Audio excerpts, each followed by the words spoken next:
Հարգելի գործընկերներ, ամիսներ առաջ վարչապետ Նիկոլ Փաշինյանը 3 նախկին նախագահներին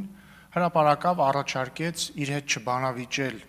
սուրոգատների միջոցով, այսինքն իրենց խմբակցության պատգամավորների, իրենց կողմից ֆինանսավորվող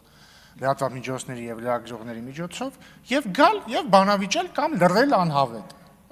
առհավետ ներողություն։ Նախկին նախագահները, այսպես կոչված, չգիտեին ինչ անեին, բայց նրանց միջի խելացին Լևոն Տեր-Պետրոսյանը, որը մի փոքր գերազանցում է ինտելեկտով Սերժ Սարգսյանին եւ հատկապես Ռոբերտ Քոչարյանին, գտավ մի հանճարեղ ասելիք եւ ասեց. հրապարակեք բանակցային փաստաթղթերը եւ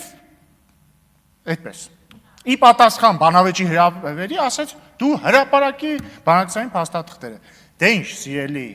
3 նախագահներ, այսպես կոչված, բանակցային փաստաթղթերը այսօր հրապարակվեցին եւ ըստ էության դուք կամ պիտի գաք Փաշինյանի հետ բանավեճի, կամ լռեք առհավետ, կամ խայտառակ լինեք, բայց իրականում այդ խայտառակ լինելը բոլոր դեպքերում է լինելու, որտեղ որ գաք էլի խայտառակ եք լինելու, ընտրությունը ձերն է, սպասում ենք։ Չմոռանաք հավանել տեսանյութը եւ բաժանորդագրվել Civic AM-ի YouTube-յան էջին։